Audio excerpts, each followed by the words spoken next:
आप जुड़ चुके 24 झारखंड न्यूज जुनून सच दिखाने के साथ, और मैं आपके साथ अशोक कुमार मंडल। नजर डालते आज की खास खबरें पे। झारखंड कल्याण संघर्ष मंच का यहाँ पे जो बैठक हुआ है, और इस बैठक में जो कार्यकारिणी अध्यक्ष जो श्री प्रताप गुप्ता से हम जानना चाहते हैं कि यहाँ पे जो बैठक हो रहा है, और यहाँ पे जो प्रत्येक दिन रविवार के दिन जो बैठक आप लोग कर रहे हैं, तो ऐसा सुनने को मिल रहा है कि किसी जनप्रतिनिधि से टकराव फ्रस्ट्रेशन के कारण गुट बनाए हैं। क्या कहना चाहते हैं आप? ये बिल्कुल ही निराशाजनक बात हमें सुनने को मिल रहा है। न हमारा ये जो संगठन है एक विचारधारा है, और हम लोग न किसी व्यक्ति से टकराव हो रहा है और ना ही किसी से जनप्रतिनिधि से टकराव का ये परिणाम है। हमारा संगठन ये विचारधारा की लड़ाई लड़ रही है, और विचारधारा और सोच के खिलाफ ये हमारा संगठन बना है। और ये गुट जो कह रहा है ये भी बड़ा निराशाजनक है। ये हमारा गुट नहीं, ये हमारे स्थानीय जनता, स्थानीय छात्रों का एक ऐसा सामाजिक संगठन है जो एक निश्चित विचारधारा के साथ हम लोग चल रहे हैं। और किसी व्यक्ति का हम लोग ना तो टकराव है, ना किसी व्यक्ति से हमारा कोई आक्रोश है। हमारा अगर आक्रोश है तो किसी की विचारधारा से। मानसिक गुलामी और वैचारिक गुलामी जो समाज में फैलाना चाह रहे हैं उनसे मेरा टकराव है, और उन्हीं के खिलाफ शोषण के विरुद्ध हमारे युवा पीढ़ी के साथ ये एक सामाजिक संगठन है जो मानसिक गुलामी, वैचारिक गुलामी से मुक्त करके सम्मानजनक जिंदगी जीने का संदेश सारा तरफ दे रहे हैं। राजनीतिक रूप से उन्हें उन्नत विचारधारा हम लोग प्रदान, जागरूकता के फैलाकर अपने हक और अधिकार के लिए लड़ने के लिए, सजग बनाने के लिए ये संगठन झारखंड के हित और कल्याण के लिए काम कर रहा है। अतः इसे गुट कहना बड़ा ही निराशाजनक है, और किसी राजनेता के विरुद्ध में, आक्रोश में, फ्रस्ट्रेशन में हम लोगों ने ये संगठन नहीं बनाया। हमारा स्वतः युवा हमारे विचारधाराओं से प्रेरित होकर लगातार जुड़ रहे हैं, और समाज में एक हम लोग अच्छा संदेश देने के साथ राजनीतिक चेतना, राजनीतिक जागरूकता फैलाने के साथ साथ अपने हक अधिकार के प्रति जागरूक करने का काम कर रहे हैं। झारखंड कल्याण संघर्ष मंच के अध्यक्ष जयदेव जी से जानना चाहते हैं कि भारतीय संविधान बनाने में 2 वर्ष 11 महीना 18 दिन लगा, परंतु झारखंड राज्य का स्थान नीति 24 साल में नहीं बना, क्यों? झारखंड राज्य में स्थानीय नीति, नियोजन नीति 24 साल में नहीं बना, बड़ा दुर्भाग्य है, बड़ा दुख की बात है। 6 महीना में बनना चाहिए। जब बिहार में स्थानीय नीति है, बंगाल में अपना स्थानीय नीति है, उड़ीसा में अपना स्थानीय नीति है, तो झारखंड में भी स्थानीय नीति होना चाहिए। क्योंकि झारखंड राज्य जो अलग हुआ है, झारखंडियों के लिए अलग हुआ है। यहाँ के बेरोजगारों को ज़्यादा से ज़्यादा लोगों को नौकरी मिले, निजी क्षेत्र में हो, सरकारी क्षेत्र में हो। लेकिन यहाँ का राजनेताओं ने यहाँ के भोली भाली झारखंडियों को बेवकूफ़ बनाता रहा, और यहाँ का हक और अधिकार दूसरे प्रदेशों के लोगों के साथ जो है बेचता रहा। जैसे हाल फिलहाल में सीजल का क्वेश्चन आउट हुआ है और कितना आदमी पकड़ाया है। ऐसे जो 24 साल से 2 लाख बहाली हुआ, जिसमें 90% नौकरी जो है यूपी और बिहार अन्य प्रदेशों को बेचा गया है, और यहाँ का हक और अधिकार को मारा गया है। जब बिहार में स्थानीय नीति बन सकता है तो यहाँ पर क्यों नहीं बन सकता है? अरे बिहार में जो स्थानीय नीति है उसी को बना देना है। बिहार का स्थानीय नीति 1982 में बना है, और वहां पर अंतिम सर्वे सेटलमेंट के खतियान के आधार पर बना है। तो जब बिहार में वैसा बना है तो झारखंड में क्यों नहीं बनेगा? तो यहाँ पर जब स्थानीय नीति बन जाता तो अभी जो है विभिन्न नियोजनालय से पता चला है कि 7 लाख लोग जो है झारखंडी युवा जो है पढ़ा लिखा बेरोजगार है, और यहाँ पर झारखंड में 3.5 लाख सीट खाली है। अगर यदि स्थानीय नीति अगर झारखंड का खतियान आधारित बना होता तो यहाँ पर एक एक घर में 2-2 नौकरी के होता। तो झारखंड को जागना है, और जिसने 24 साल तक जो पार्टियां यहाँ पर नहीं बनाया, यहाँ के हित में स्थानीय नीति, नियोजन नीति, उनको मुंहतोड़ जवाब देना है। दारू, मुर्गा और पैसा में नहीं बिकना है। और हम लोगों ने जगाने का काम हम लोग कर रहे हैं। कोई पार्टी का विरोध काम नहीं कर रहे हैं, झारखंड का हित में काम कर रहे हैं। आप बताइए, झारखंड राज्य किस लिए मिला? झारखंडियों के विकास के लिए, झारखंडियों का मतलब उन्नत जीवन बनाने के लिए। और सब नौकरी हम बाहरियों को बेच देंगे तो झारखंड जो भौगोलिक दृष्टिकोण से दे दिया, एक झुंझुनुआ दे दिया, बजाते रहो बजाते रहो। इसलिए मैं झारखंडियों को बोलता हूँ, किसी का बात में ना लगे, झारखंड में सबसे पहले स्थानीय नीति नियोजन नीति बने, वो भी खतियान के आधारित बने। झारखंड कल्याण संघर्ष मंच के सदस्य संजय मंडल से हम आपसे ये जानना चाहते हैं कि झारखंड कल्याण संघर्ष मंच जो है इस पे बहुत से सदस्य जुड़ते जा रहे हैं और अभी भी जुड़ रहा है, तो इसमें ऐसा जो संगठन बनाए हैं और ये संगठन बनाने का आपका जरूरत क्यों पड़ा, क्यों बना ये संगठन, क्या है? एक्चुअली ऐसा है ना कि जब से हमारा झारखंड अलग हुआ है इन 24 सालों में, और हमारे स्थानीय लोगों ने जिस नेता जिस मंत्री को जो भी चुन के भेजता है पार्लियामेंट में या तो झारखंड सरकार में, तो जैसा विकास होना चाहिए हमारे क्षेत्र का, हमारे झारखंडियों का, वैसा नहीं होता। वहाँ जाके वो लोग बदल जाते हैं। तो हम लोगों ने इसलिए इस पार्टी मतलब इस मंच को बनाया है। इसके माध्यम से हम लोगों को जागरूक करेंगे और हम लोग का जो विचारधारा होगा, यहाँ के लोगों का, यहाँ झारखंडियों का लोगों का नौकरी हो, यहाँ के लोगों का विकास हो, यहाँ के बारे में स्थानीय नीति नियोजन नीति के बारे में हम लोग उसका सपोर्ट करेंगे, जो हम लोग का विकास चाहते हैं। इसलिए हम लोग को एक अलग संगठन और ये झारखंड विकास संघर्ष मोर्चा हम लोग को बनाना पड़ा और हम लोग इसमें जुड़ रहे हैं, क्योंकि हम लोग का विचारधारा अलग है। हम लोग चाहेंगे कि हम लोग यहाँ के लोगों का विकास होगा इसमें, इसलिए जुड़े हैं। विकास कुमार मंडल से जानना चाहता हूं कि आपके जो झारखंड कल्याण संघर्ष मंच है, अभी आप क्या संदेश देना चाहते हैं युवा पीढ़ी लोगों के लिए?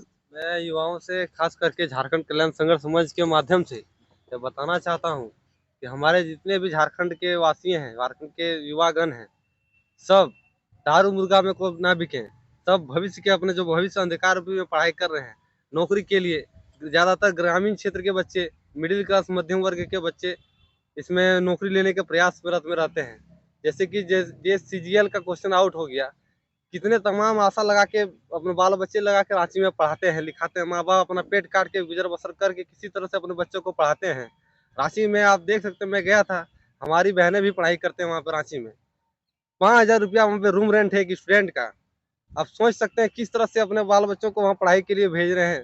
कितने वहाँ पे, मेरे ही नहीं पूरे झारखंड में कितने वहाँ पे बाल बच्चे पढ़ा रहे हैं अपने माता पिता अपने बच्चों की आशा ले कि मेरा बाल बच्चा को नौकरी होगा, और क्वेश्चन इस तरह से आउट हो जाता है तो उस माँ बाप पर क्या बीतता होगा।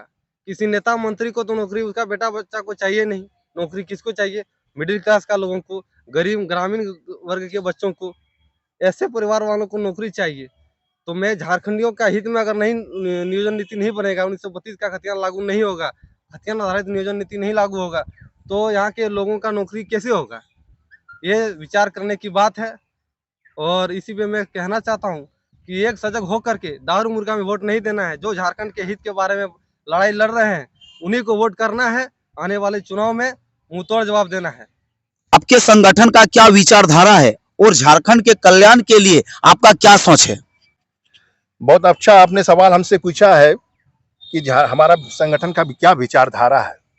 विचारधारा हमारा संगठन के ये है कि हमारा जो झारखंड की जनता है वो काफ़ी पिछड़ा हुआ है और बहुत भोली भाली जनता है। यहाँ युवा भोला भाला है। उन लोगों को वैचारिक जो गुलामी है और मानसिक गुलामी से यहाँ लोग उनको ग्रसित करके रखे हैं, और राजनीतिक चेतना उसके अंदर जगाना, अपने हक अधिकार के प्रति सजग बनाना और मानसिक गुलामी, वैचारिक गुलामी, आर्थिक गुलामी से उसे मुक्ति दिलाकर एक सम्मानजनक जिंदगी उन्हें प्रदान करके वह हमारा स्थानीय युवाओं की जिंदगी में खुशहाली लाना हमारा विचारधारा है। और मैं किसी भी व्यक्ति या किसी भी जनप्रतिनिधि का मैं विरोधी नहीं हूँ। मैं उन तमाम सोच का विरोधी हूँ, उन तमाम विचारधारा का विरोधी हूँ जिसके अंदर एक मानसिक गुलामी बनाना, जनता को गुलाम बना कर रखना और अपने उनके शोषण करना के विचारधाराओं से जो काम कर रहे हैं, क्षेत्र में लोगों को गुमराह कर रहे हैं, ऐसे सोच वाले, सोच से गुलामी है, सोच वाले जो रखे हैं वैसे लोगों से मेरा जाके विरोध है और वैसे लोगों से मेरा टकराव है, उनके विचारधारा से, ना कि व्यक्तिगत मेरे किसी से टकराव है। और इन्हीं विचारधाराओं और यही लक्ष्य लेकर हम लोग आज तमाम युवा पीढ़ी खुद भी जाग रहे हैं और जागे हुए युवाओं को अपने अंदर जोड़ रहे हैं, और जो हमारे युवा पीढ़ी है उसे सम्मानजनक जिंदगी मिल सके, खुशहाल झारखंड का निर्माण हो सके, इस दिशा में हम लोग मेहनत कर रहे हैं, लगातार संघर्ष कर रहे हैं। और मुझे पूरा विश्वास है कि युवा मेरी बात को समझेंगे और किसी भी तरह भी राजनीतिक गुलामी, वैचारिक गुलामी, आर्थिक गुलामी के वशीभूत होकर अपने मान सम्मान, इज्जत को ना बेचें और स्वतंत्रता पूर्वक सम्मानपूर्ण जिंदगी से जिए। नमक रोटी खा लेंगे लेकिन सम्मान और हक हम लोग सीना तान कर लेंगे और एक उन्नत झारखंड, खुशहाल झारखंड के निर्माण में हम लोग तमाम एक साथ सामूहिक ताकत लगाकर अपने देश में अपने झारखंड की एक अलग पहचान दिलाएंगे। जिस प्रकार हमारा झारखंड समृद्ध है, हमारा झारखंडी भी समृद्ध होगा, खुशहाल होगा और उनके अंदर एक राजनीतिक चेतना और वैचारिक चेतना जगाकर एक सम्मानजनक जिंदगी देना, यही हमारा विचारधारा है, यही मेरा उद्देश्य है। से जयराम महतो का कहना है कि 1932 खतियान लागू होना चाहिए, परंतु आपके विधायक का कहना है कि 1932 खतियान कभी लागू नहीं होगा। बाबूलाल मरांडी लागू नहीं कर सका चूंकि झारखंड में अंतिम सर्वे 1980 को हुआ है, इसलिए रघुवर दास और माननीय विधायक रणधीर कुमार सिंह ने 1985 लागू किया था। इस पे आप क्या कहना चाहते हैं? देखिए, मैं कहना चाहता हूं कि अंतिम सर्वे सेटलमेंट जो है झारखंड में जो है 1964 को हुआ है और जो माननीय विधायक जी का कहना है कि 1980 में जो हुआ ये गलत है, क्योंकि 1972 और 80 में जो सर्वे हुआ था तत्कालीन बिहार के मुख्यमंत्री उसको रद्द कर दिया था। तो अंतिम सर्वे सेटलमेंट जो है 1964 को हुआ है कोल्हान क्षेत्र में। सबसे ज़्यादा सर्वे जो है 1932 में हुआ है, यानी कि 85% भाग पर जो है 1932 में हुआ है। 15% जो झारखंड का भाग है उसमें 1964 में हुआ है। तो अंतिम सर्वे सेटलमेंट के आधार पर यदि स्थानीय नीति बनेगा तो झारखंडियों का हित होगा। और जहां तक बात है कि 1985 जो बनाया गया है, तो आपको क्या मालूम होगा कि 1985 अगर यदि बनाया गया है तो कुछ बिहार के लोग जो है बिहार में भी है, झारखंड में भी है, तो बिहार में भी डॉ मिसाइल का लाभ ले रहा है और यहाँ पर भी ले रहा है, जबकि डॉ मिसाइल जो है एक ही राज्य को मिलेगा। अगर राम को डॉ मिसाइल बिहार में है तो राम को डॉ मिसाइल जो है झारखंड में नहीं मिलेगा। ये मतलब कि संविधान के अनुसार सुप्रीम कोर्ट का भी यही कहना है। तो लोग जानते नहीं है, लोग बोलते हैं 1985 बना दिए हैं तो 80 बना दिए हैं, सर्वे हुआ है। अंतिम सर्वे सेटलमेंट जो झारखंड में हुआ है, या झारखंड और बिहार एक साथ था, 1964 को हुआ है। तो मेरा कहना है कि जैसे बिहार में प्रत्येक जिला के अंतिम सर्वे सेटलमेंट के आधार पर स्थानीय नीति बना है, तो उसी तरह से झारखंड में भी किया जाए। 2400 जिला में सर्वे कराया जाए और जो अंतिम सर्वे सेटलमेंट जो हुआ है उसके आधार पर स्थानीय नीति बनाया जाए, तभी ना बाहरी आदमी रुकेगा। झारखंड राज्य किस लिए मिला है? जब पूरा भारत के लोग यहाँ पर आएंगे, नौकरी लेंगे, खनिज संपदा से पूरा भारत रोशन हो रहा है और झारखंड अंधकार में मतलब कि जा रहा है। जब यहाँ खान बना के जब खनिज संपदा को निकाल रहा है तो यहाँ तो बंजर भूमि गिफ्ट में दे रहा है और यहाँ पर गरीबी बेरोजगारी बढ़ते जा रहा है। अभी 13 लाख यहाँ का मजदूर जो है दूसरे प्रदेशों में काम कर रहा है। अगर यहाँ पर रोजगार होता तो दूसरे के प्रदेशों में जाता ही नहीं।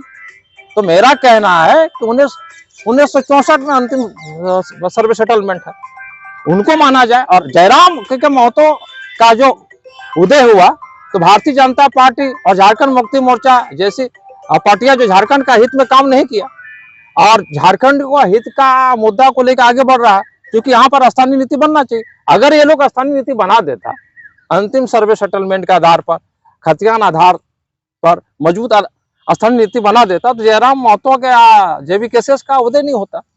तो ये लोग उदय के कारण है भारतीय जनता पार्टी और झारखंड मुक्ति मोर्चा। मेरा तो यही कहना है कि यहाँ पर स्थानीय नीति बन सकता है और कोई हाई कोर्ट सुप्रीम कोर्ट नहीं रोकेगा, लेकिन ऐसा कुछ राजनीतिक दृष्टिकोण से ऐसा कुछ बना देता है ताकि ये मुद्दा को जिंदा रखेगा और इसके नाम पर ये लोग वोट लेगा और झारखंडियों को गरीबी बनाते जाएगा। विधायक का वेतन 3 लाख हो गया, मनरेगा में 237 रुपया में मजदूरी करो और अपना वेतन वो लोग बढ़ा लिया। उनका बेटा नौकरी थोड़ी चाहिए, गरीबों को नौकरी चाहिए। तो गरीबों का है हित में कानून नहीं बनाना है। ये लोग सब मिलजुल के राजनीति कर रहा है, तब ना युवाओं का संगठन बन गया जयराम महतो के साथ। आज हम लोग भी युवाओं को जगा रहे हैं, जगो और दारू मुर्गा में पैसा में वोट मत दो, रोड पुल पुलिया में वोट मत दो। यहाँ पर स्थानीय नीति बने, खाद्यान्न आधारित बने, नियोजन नीति बने, विस्थापन नीति बने, 1 नंबर मुद्दा पर वोट दीजिए। जो भी मैन्युफैक्चर लोग लाता है उस पर लागू नहीं करता है, कमाने खाने लूटपाट वाला लागू करके अपना पैकेट भर लेता है। तो झारखंडियों को जगना पड़ेगा, आदिवासी हो, मूलवासी हो, सभी जाति वर्ग के लोगों को जगना पड़ेगा। जाति और धर्म के नाम पर लड़ना नहीं पड़ेगा, एकता दिखाना होगा, सबको जगना पड़ेगा। यहाँ पर स्थानीय नीति के लागू जो करेगा खतियान आधारित, हम उसको वोट देंगे। अभी जो उभरता चेहरा जयराम महतो जो आ रहे हैं, तो इस विषय में आप क्या कहना चाहते हैं? निश्चित ही जयराम महतो जो जनता और यहाँ दबे कुछ लोगों को जो है उपेक्षित छात्र छात्राओं के हित के लिए जो संघर्ष कर रहे हैं, और मैं उनको तहे दिल से शुभकामनाएं देता हूँ और तहे दिल से मैं उनके प्रयासों का सराहना करता हूँ कि वास्तव में वो मिट्टी का जो है पुत्र है और यहाँ मिट्टी के सम्मान दिलाने के लिए संघर्ष कर रहे हैं। मैं चाहता हूँ उनका उज्जवल भविष्य हो और झारखंड में एक नया कीर्तिमान और नया इतिहास वो रचे। इन्हीं शुभकामनाओं के साथ जयराम महतो को मैं उनके प्रयासों को मैं काफी काबिल तारीफ बता रहा हूं और मुझे उम्मीद है कि वो अपने जो मिशन और वो पवित्र उद्देश्य लेकर चल रहे हैं, निश्चित रूप से एक दिन सफलता वो पाएंगे और हमारे युवाओं के लिए एक प्रेरणा स्रोत बने हैं।